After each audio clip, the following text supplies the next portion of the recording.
Hello everyone. इससे पहले video में जो हमने चैप्टर पढ़ा था मेहमान, तो जो इससे रिलेटेड क्वेश्चन आंसर हैं आज हम उनको पढ़ेंगे। तो चलिए शुरू करते हैं। सबसे पहला है मानी याद कीजिए, यानी कि आपको मीनिंग याद करना है। मीज़ान, तो इसका मीनिंग होता है तराजू, और जो यहाँ मुराद है वो है हिसाब। बकाया यानी कि बाकी, गुजारा यानी कि बसर औकात। औकात ये जमा है वक्त की, ठीक है। बसर यानी कि गुजारना, यानी कि वक्त गुजारना। गुजारा यानी कि वक्त गुजारना।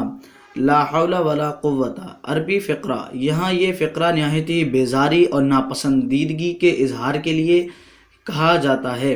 जो ला हौला वला कुव्वता इल्ला बिल्लाह का हिस्सा है, टुकड़ा है। ड्योढ़ी, पुराने ज़माने के घरों की बाहरी कोठरी। हार्ट फेल होना, दिल की हरकत बंद हो जाना यानी मौत वाक़ई हो जाना। तजवीज़ यानी कि मशवरा, राय। फराख यानी कि कुशादा। वसी, वसी यानी कि बहुत ज़्यादा फैला हुआ, उसको बोलते हैं कुशादा वसी। आम के आम, गुठलियों के दाम, ठीक है। ये एक मुहावरा है, यानी कि दोहरा फ़ायदा, डबल फ़ायदा। हफ्ते अक़लीम, अक़लीम यानी कि मुल्क, देश। हफ्ते अक़लीम, 7 मुल्क मुराद सारी दुनिया। यहाँ जो मुराद है वो है पूरी दुनिया। पुराने ज़माने में एक रहे ज़मीन को 7 हिस्सों में तकसीम किया जाता था और हर हिस्सा अक़लीम कहलाता था। अल्लाह मारी, जिस पर अल्लाह की मार हो, एक किस्म का कोसना। लेने के देने पड़ जाना, मुहावरा है। नफ़ा की बजाय नुकसान पहुँचाना, नुकसान पहुँचना। तार यानी कि टेलीग्राम। शिकंजी, लेमू के अरक का पका हुआ शरबत। क्या किया कराया तबाह हो जाना, बना बनाया मंसूबा नाकाम हो जाना। आगे है सोचिए और बताइए, ठीक है। ये आपके कुछ क्वेश्चन होते हैं और ये आपके हर चैप्टर में आते हैं और इसमें भी आए हैं। तो क्वेश्चन नंबर 1 है, जमील बार बार हिसाब क्यों जोड़ रहा था? तो देखिए, जमील बार बार हिसाब इसलिए जोड़ रहा था कि जो जमील की तनख्वाह थी वो थी 252, ठीक है, और जो बकाया थे वो थे 300।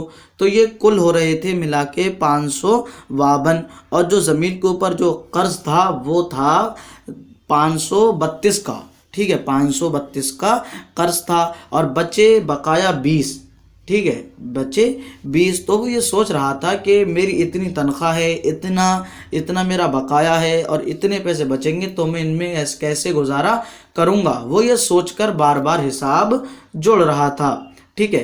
क्वेश्चन नंबर 2 है, सुरैया की तजवीज़ से खुश होकर जमील ने क्या कहा?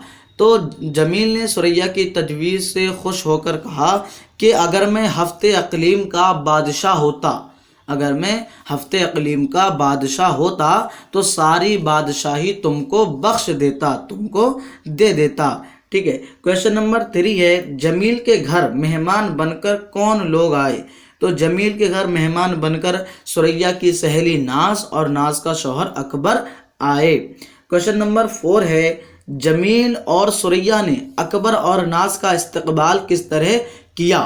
तो जमील और सुरैया ने अकबर और नाज का इस्तकबाल बड़े ही बेदिली से इस्तकबाल किया और वो ये समझे कि उनके सर पर एक और नई मुसीबत आ गई। क्वेश्चन नंबर 5 है, अकबर और नाज की तरकीब क्या थी? तो अकबर और नाज की तरकीब ये थी कि वो सुरैया के यहाँ जाएंगे और 2 महीने रुकेंगे, ठीक है। तो उसमें वो 600 रुपये बचाएंगे और 400 मकान का किराया मिलेगा, ठीक है। तो ये होते हैं 1000। तो वो ये सोच रहे थे जब 1000 हो जाएंगे तो नाजली के लिए 600-700 के हम कपड़े खरीद लेंगे और बाकी का लेन देन हो जाएगा। ये थी अकबर और नाज की तरकीब। क्वेश्चन नंबर 6 है, सुरैया की तरकीब क्यों नाकाम रही? सुरैया की तरकीब इसलिए नाकाम रही कि जो सुरैया ने तरकीब की थी कि वो अपनी सहेली के यहाँ जाएगी और जो कर्ज वगैरह है वो सब उतार देगी। तो जो सुरैया अपनी सहेली नाज के यहाँ जाती उससे पहले नाज और उसका शौहर सुरैया के यहाँ आ गए और सुरैया की तरकीब नाकाम हो गई, ठीक है। क्वेश्चन नंबर 7 है, अब तो लेने के देने पड़ गए, जमील ने यूँ क्यों कहा? तो जमील ने इसलिए कहा कि लेने के देने पड़ गए कि एक तो जमील के ऊपर पहले से ही बहुत सारा कर्ज था, ठीक है, ऊपर से फिर तनख्वाह भी कम। तो वो ये कहने लगा कि लेने के देने पड़ गए, एक तो तनख्वाह कम और दूसरी बात यानी कि मेहमान आ गए, ठीक है। जब उसने मेहमान को देखा तो वो कहने लगा कि अब तो लेने के देने पड़ गए। क्वेश्चन नंबर 8 है, सुरैया ने मेहमानों से छुटकारा पाने के लिए क्या तरकीब सोची? तो सुरैया ने मेहमानों से छुटकारा पाने के लिए ये तरकीब सोची। उसने अपने शौहर से कहा, जमील से, कि एक तार का इंतज़ाम करो और उस तार में लिखो कि खाला की तबीयत ठीक नहीं है ना, कि जब मैं उसको नाज और अकबर के सामने पढ़ूंगी तो मैं कहूँगी कि मैं अपनी खाला के यहाँ जा रही हूँ और मुझे मेहमानों से, तुमको सुरैया और जमील को यानी कि मेहमानों से छुटकारा मिल जाएगा। ये सुरैया ने मेहमानों से छुटकारा पाने के लिए तरकीब सोची। क्वेश्चन नंबर 9 है, सुरैया की तरकीब नाकाम कैसे हुई? तो सुरैया की तरकीब नाकाम ऐसे हुई कि जिस खाला को उसने बीमार बताया था, ठीक है, तार में जिस खाला को उसने बीमार बताया था वो खाला खुद उसके घर मेहमान बनकर आ गई। तो सुरैया की तरकीब ऐसे नाकाम हो गई। आगे है, खाली जगहों को सही लफ्ज़ों से भरिए, ठीक है, यानी कि कुछ खाली जगहें हैं उनको आपको सही लफ्ज़ों से भरना है। तो पहली लाइन जो है वो है, बार बार गिनने से इन रकमों की कम हो जाएगी क्या? तो जो इन्होंने यहाँ से हटाया है, कुछ हटा दिया है, वो है मीज़ान, ठीक है। आपको यहाँ पर मीज़ान लिखना है, यानी कि तो फिर आप इसको इस तरह पढ़ेंगे, बार बार गिनने से इन रकमों की मीज़ान कम हो जाएगी क्या, ठीक है। और दूसरी लाइन है, क्यों ना आए अल्लाह के से खाता पीता घर है। तो जो इन्होंने यहाँ से हटाया है वो है फजल। आप यहाँ पर फजल लिख दें और फिर आप इसको इस तरह पढ़ेंगे, क्यों ना आए अल्लाह के फजल से खाता पीता घर है, ठीक है। और जो तीसरी लाइन है वो है, तमाम बिल अदा कर दें तो खुद में दाखिल हो जाएं या बांध लें। तो इस लाइन में इन्होंने दो जगह से हटाया, एक यहाँ से और एक यहाँ से, ठीक है। तो जो इन्होंने यहाँ से हटाया है वो है यतीम खाने, ठीक है। आप यहाँ पर यतीम खाने लिखते हैं और आप इसको इस तरह पढ़ेंगे, तमाम बिल अदा कर दें तो खुद यतीम खाने में दाखिल हो जाएं, ठीक है। और या तो जो इन्होंने यहाँ से हटाया है वो है, या पेट पर पत्थर, ठीक है, या पेट पर पत्थर बांध लें। फिर आपको इसको पूरी लाइन को इस तरह पढ़ेंगे कि तमाम बिल अदा कर दें तो खुद यतीम खाने में दाखिल हो जाएं या पेट पर पत्थर बांध लें, ठीक है। चौथी लाइन है, मैं अभी सूंघने की दवा की शीशी लाता हूँ, ठीक है। इन्होंने यहाँ से कुछ नहीं हटाया बल्कि ये लाइन पूरी है, ठीक है, ये लाइन पूरी है, ठीक है। मैं अभी सूंघने की दवा की शीशी लाता हूँ। और पांचवी लाइन है, जी नहीं खाला आई हैं, ठीक है। तो इन्होंने जो यहाँ से हटाया है वो है अलीगढ़ वाली। अलीगढ़ वाली आप यहाँ पर लिख दें, ये भी आपकी लाइन पूरी हो जाएगी। और आप इसको इस तरह पढ़ेंगे कि जी नहीं अलीगढ़ वाली खाला आई हैं, ठीक है। आगे है, नीचे लिखे हुए लफ्ज़ों को अपने जुमलों में इस्तेमाल कीजिए, यानी कि नीचे कुछ वर्ड्स हैं उनको आपको अपने सेंटेंस में यूज़ करना है, ठीक है। मीज़ान, तो हमें इसका एक जुमला बनाना है, तो मैं इसका एक जुमला बनाता हूँ कि दुकानदार मीज़ान करके चीज़ बेचता है, ठीक है, यानी कि दुकानदार पहले उस चीज़ को तोलता है उसके बाद में फिर उसको बेचता है, ठीक है। और आगे है गुजारा, हमें इसका भी एक जुमला बनाना है, तो मैं इसका एक जुमला बनाता हूँ कि कम पैसों में गुजारा बहुत मुश्किल होता है, यानी कि वक्त गुजारना बहुत मुश्किल है थोड़े पैसों में। तजवीज़, हमें इसका भी एक जुमला बनाना है कि खालिद ने मुझको एक अच्छी तजवीज़ दी, यानी कि एक अच्छी राय दी, मशवरा दिया। फराख, ठीक है, हमें इसका भी एक जुमला बनाना है, तो फराख का मतलब होता है कुशादा, ठीक है, यानी कि खेलने का मैदान बहुत फराख है, यानी कि खेलने का मैदान बहुत चौड़ा है, लंबा चौड़ा है, फराख है, ठीक है, कुशादा है। मेहमान, हमें इसका भी एक जुमला बनाना है, ठीक है। तो मेहमान का एक जुमला हम बनाते हैं, यानी कि मेहमान खुशी लेकर आता है, मेहमान खुशियाँ लेकर आता है, ठीक है। मंजर, हमें इसका भी एक जुमला बनाना है कि कल का मंजर बहुत खूबसूरत था, ठीक है, कल जो देखी जाने वाली चीज़ थी बहुत खूबसूरत थी। तरकीब, ठीक है, हमें इसका भी एक जुमला बनाना है कि कल मैंने एक तरकीब सोची। फजल, तो कहते हैं फजल एक अच्छी चीज़ है। फजल का एक जुमला बनाना है, यानी कि फजल एक अच्छी चीज़ है, यानी कि मेहरबानी करना एक अच्छी चीज़ है। प्रोग्राम, ठीक है, तो इसका मतलब होता है मजलिस, किसी चीज़ का इंतज़ाम करना, ठीक है, उसको बोलते हैं प्रोग्राम। कि कल का प्रोग्राम बहुत अच्छा था, ठीक है, कि कल की मजलिस बहुत अच्छी थी। हैरानी, कि जब मेरा दोस्त मुझसे दूर चला गया तो मुझे बहुत हैरानी हुई, मैं बहुत बेचैन हुआ। ठीक है, ये हो गए आपके नीचे लिखे हुए लफ्ज़ों को अपने जुमलों में इस्तेमाल कीजिए। आगे है बुलंद आवाज़ से पढ़िए। बुलंद यानी कि ऊंची, ठीक है, यानी कि आपको ज़ोर से इसको पढ़ना है। फराख, हफ्ते अक़लीम, तकल्लुफ़, इत्तला, माशा अल्लाह, तजवीज़, इत्तेफाक, आबो हवा। ठीक है, हमने इसको पढ़ लिया। चलिए इसके माने भी देख लेते हैं। फराख मतलब कुशादा, हफ्ते अक़लीम यानी कि कुर्रे ज़मीन को 7 हिस्सों में पहले ज़माने में किया जाता था, तो हर हिस्से को अक़लीम कहा जाता था। ठीक है, यानी कि 7 हफ्ते का मतलब होता है 7 और अक़लीम का मतलब होता है देश। ठीक है, यानी कि 7 देश। तकल्लुफ़ यानी कि बगैर हिचकिचाहट, तकल्लुफ़ को बोलते हैं हम हिचकिचाहट को। ठीक है, इत्तला यानी कि ख़बर, माशा अल्लाह यानी कि अगर अल्लाह ने चाहा। ठीक है, तजवीज़ यानी कि राय मशवरा, इत्तेफाक यानी कि समझौता करना। ठीक है, आबो हवा, ठीक है, ये आपकी 2 चीज़ें हैं। आपका मतलब होता है पानी, हवा यानी कि जो हवा हमको लगती है, ठीक है, जो महसूस होती है। आबो हवा, ठीक है, यानी कि पानी और हवा। आगे है इमला दुरुस्त कीजिए, यानी कि आपको इमला ठीक करना है। तो इन्होंने लिखा है मजाक, तो ये काफ नहीं है बल्कि वो काफ है। ठीक है, यानी कि मजाक। ठीक है, और आगे है ड्यूड़ी, तो यहाँ जो या है, यहाँ से पहले हा है। ठीक है, यानी कि ड्यूड़ी। ठीक है, यानी कि ड्यूड़ी। और बकाया, तो ये जो इन्होंने काफ लिखा है वो काफ से नहीं है बल्कि वो काफ से है। ठीक है, यानी कि बकाया। ठीक है, फजल, इन्होंने लिखा है फजल जीम के साथ, तो वो जीम के साथ नहीं है बल्कि वो है वाद के साथ, यानी कि फजल। ठीक है, गलती, तो इन्होंने गलती लिखा है ता के साथ, तो वो ता के साथ नहीं है बल्कि वो ता के साथ है। ठीक है, यानी कि गलती। ठीक है, आगे है अमली काम, यानी कि आपको इस काम पर अमल करना है। कौन सा काम? इस ड्रामे को, यानी कि जो आपने ड्रामा पढ़ा मेहमान, अपने स्कूल की स्टेज पर पेश कीजिए, यानी कि जो ड्रामा आपने इसको पढ़ा है अपने स्कूल की स्टेज पर इसको आपको दिखाना है। ठीक है, पेश करना है। आगे है इस ड्रामे को कहानी की शक्ल में लिखिए, यानी कि जो ये ड्रामा है इन्होंने तो ये ड्रामा करके दिखाया। ठीक है, हमें इसको कहानी की तरतीब से लिखना है। तो हम इसको कहानी की तरतीब से कैसे लिखेंगे, तो मैं आपको बताता हूँ। हम कहानी की एक तरतीब बनाते हैं। ठीक है, जैसे मेहमान, कहानी का नाम है मेहमान। ठीक है, किरदार के कहानी है कि एक शख्स जमील नाम का होता है, वो दफ्तर में इंस्टेंट की उसामी पर फायज होता है। सुरैया जमील की बीवी होती है, नाज सुरैया की सहेली होती है। ठीक है, अकबर नाज का शौहर होता है, बुद्धू नौकर होता है। पहली चीज़ देखे जाने वाली ये होती है कि जमील के मकान का एक कमरा है।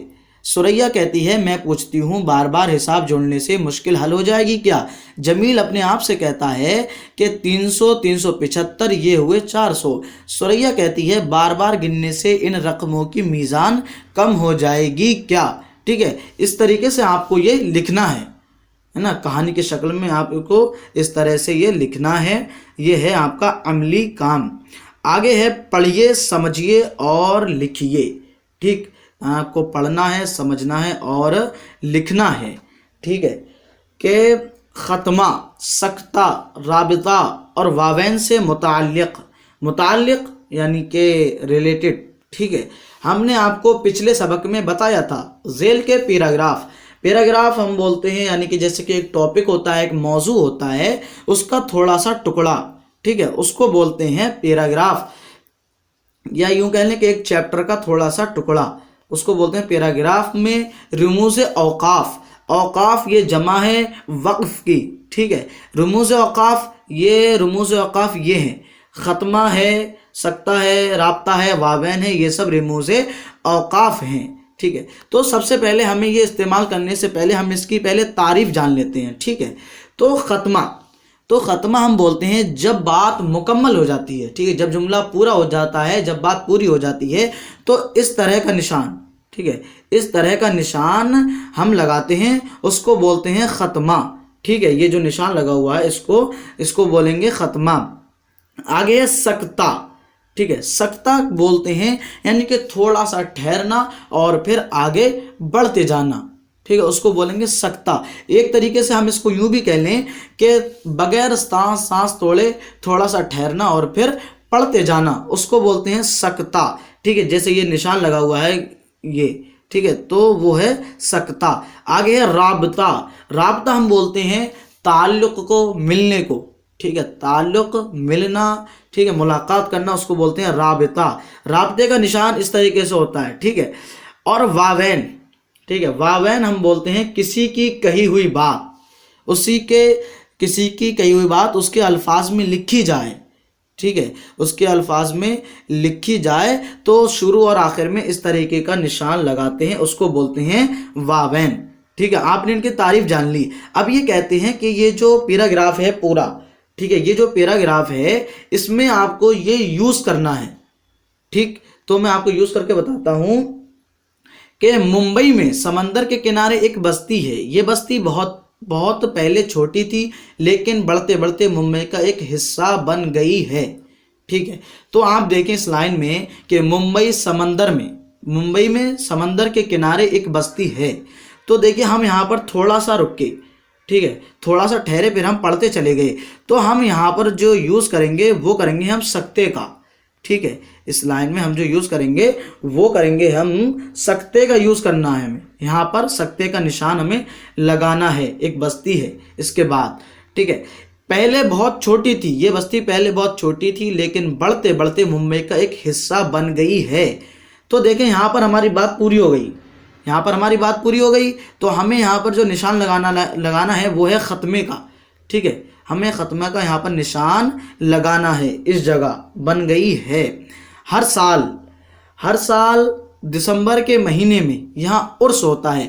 तो आप देखें यहाँ पर बात पूरी हो गई, उर्स होता है, ठीक है। तो इन्होंने पहले से ही ख़त्मे का निशान लगा रखा है, ये जो ख़त्मे का निशान है इन्होंने पहले ही यहाँ पर लगा रखा है कि दिसंबर के महीने में यहाँ उर्स होता है। तो यहाँ पर इन्होंने पहले से ही निशान लगा रखा है। तो यहाँ पर हमारी बात पूरी हो गई, जुमला पूरा हो गया।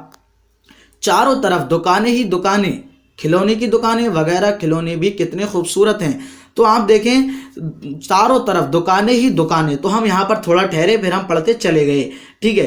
तो यहाँ पर सकते का निशान लगाना है। तो देखिए यहाँ से इन्होंने पहले ही लगा रखा है ये वाला सकते का निशान, ठीक है, कि दुकानें ही दुकानें, खिलौने की दुकानें वगैरह, खिलौने भी कितने खूबसूरत हैं, ठीक है। तो यहाँ पर आपको सकते का निशान लगाना है, खिलौने भी कितने खूबसूरत हैं। तो यहाँ पर भी हमारी बात पूरी हो गई, जुमला पूरा हो गया। तो हमें यहाँ पर ये ख़त्मे का निशान लगाना है, ठीक है, हमें यहाँ पर ख़त्मे का निशान लगाना है। प्यारी प्यारी गुड़िया, चाबी से चलने वाली बस, मोटर और रेल, जी चाहता है पूरी दुकान खरीद लें। मुझे एक शख्स मिला, उसने पूछा, ठीक है। तो यहाँ पर आपको पूछा के बाद आपको ये राब्ते का निशान लगाना है, ठीक है। पूछा के बाद आपको ये राब्ते का निशान लगाना है कि उसने पूछा, ठीक है, उसने पूछा क्या तुमने मुझे पहचाना। तो यहाँ से क्या के बाद से यहाँ से लेकर यहाँ तक मुझे पहचाना, ठीक है। आपको यहाँ पर ये वावेन का निशान लगाना है, ठीक है, यहाँ आपको ये वावेन का निशान लगाना है। क्या तुमने मुझे पहचाना। मैंने जवाब दिया, ठीक है, मैंने जवाब दिया शायद कहीं आपको देखा है। तो देखिए यहाँ पर हमारी बात पूरी हो गई। तो इन्होंने ख़त्मे का निशान यहाँ पर पहले लगा दिया है, ठीक है। यानी कि ये जो रिमूज़ औक़ाफ़ हैं, ठीक है, इसको हम बोलते हैं रिमूज़ औक़ाफ़, ठीक। रिमूज़ औक़ाफ़, ख़त्मा, सकता, राबिता और वावेन, ये सब रिमूज़ औक़ाफ़ हैं। तो कहते हैं इसको आपको ये यूज़ करना है, ठीक है। और है आगे, मुंबई में सब हो गई। तो गौर करने की बात, ठीक है, यानी कि आपको इस बात पर गौर करना है। ये आपके हर चैप्टर में आती है और इसमें भी आई है। क्या है, आम के आम गुठलियों के दाम, ये एक कहावत है। कहावतों में इस्तेमाल से हम अपनी बात में हुस्न पैदा कर सकते हैं। ठीक है, कहावतों के इस्तेमाल से हुस्न हम बोलते हैं खूबसूरती। ठीक है, यानी कि जो हम बात करते हैं तो अपनी बात में खूबसूरती पैदा करने के लिए हम कहावतों को इस्तेमाल करते हैं। ईद के चांद की तरह हमारी राह देखती है। ईद के चांद की तरह हमारी राह देखती है। इस जुमले में यानी कि ईद के चांद की तरह हमारी राह देखती है, ये जो जुमला है, कहते हैं कि इस जुमले में इंतज़ार की शिद्दत यानी कि बहुत ज़्यादा इंतज़ार को जाहिर करने के लिए मिसाल दी गई है। ईद का चांद साल में एक ही बार नज़र आता है। बच्चे और बूढ़े सभी उसे देखने के लिए बड़े बेताब रहते हैं। इसी तरह हमें अपनी गुफ्तगू हम कहते हैं बातचीत करने को। ठीक है, गुफ्तगू यानी कि बातचीत करना में जब ये जाहिर करना हो कि बड़ी बेताबी यानी कि बेचैनी। ठीक है, बेचैनी से इंतज़ार किया जा रहा है, तो ईद के चांद की मिसाल दी जाती है। हम अपनी बात को खूबसूरत अंदाज में बयान करने के लिए कभी कभी नस्र के दरमियान अशआर का भी इस्तेमाल करते हैं। तो देखिए, इस लाइन में आपका नस्र आया है। तो नस्र ये आपकी दो चीज़ें होती हैं, एक होता है नस्र और दूसरा होता है नज़्म। ठीक है, नज़्म यानी कि जिसमें शेर हों, बंद हों, ठीक है, मिसरे हों, उसको बोलते हैं हम नज़्म। और नस्र यानी कि जो कहानी लिखी जाती है, जो बातचीत की जाती है, उसको हम बोलते हैं नस्र। तो कहते हैं कि नस्र के दरमियान यानी कि बीच में। ठीक है, बीच में अशआर ये जमा है शेर की। ठीक है, शेर की जमा अशआर। कभी कभी नस्र के दरमियान यानी कि बातचीत के दरमियान बीच में अशआर का भी यानी कि शेर का भी इस्तेमाल करते हैं। हम शेर को भी यूज़ करते हैं। कभी पूरा शेर, कभी एक मिसरा।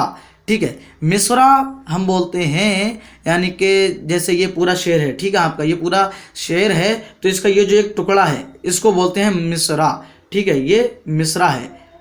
ठीक है, एक मिसरा या कभी मिसरे का टुकड़ा, जैसे कि ये देखें, उल्टी हो गई सब तदबीरें, यह है एक मिसरे का टुकड़ा ही इस्तेमाल किया जाता है। इस सबक में आखिरी मकालमा, ठीक है, आखिरी मकालमा हो गई सब तदबीरें मीर तकी मीर भी एक शेर का जुज है। मुकम्मल शेर इस तरह है। देखिए, तदबीरें ये जमा है तदबीर की। तदबीर यानी कि हल उसको बोलते हैं तदबीर, हल निकालना, तदबीर निकालना। ठीक है, मीर तकी मीर ये एक शायर हैं उर्दू के। ठीक है, मीर तकी मीर शायर हैं। तो कहते हैं कि मीर तकी मीर भी एक शेर का जुज है। जुज हम बोलते हैं टुकड़े को। ठीक है, यानी कि मीर तकी मीर का एक जो शेर है कि उल्टी हो गई सब तदबीरें, कुछ न दवा ने काम किया, देखा इस बीमारी दिल ने आखिर काम तमाम किया। ठीक है, तो कहते हैं इसका एक जुज है, एक टुकड़ा है। मुकम्मल शेर यानी कि पूरा शेर, मुकम्मल यानी कि पूरा शेर इस तरह है। किस तरह कि उल्टी हो गई सब तदबीरें, कुछ ना दवा ने काम किया, यानी कि जितने भी हल निकाले, जितने भी यानी कि तदबीरें निकाली, वो सब ख़त्म हो गई, उल्टी हो गई। देखा इस बीमारी दिल ने, यानी कि ये देखा कि जो दिल की बीमारी थी, इसने आखिर काम तमाम किया, काम ख़त्म किया। ठीक है, ये हुई हमारी किताब यहाँ पर मुकम्मल। ठीक है, यहाँ पर हमारी किताब मुकम्मल होती है, पूरी होती है। ठीक है।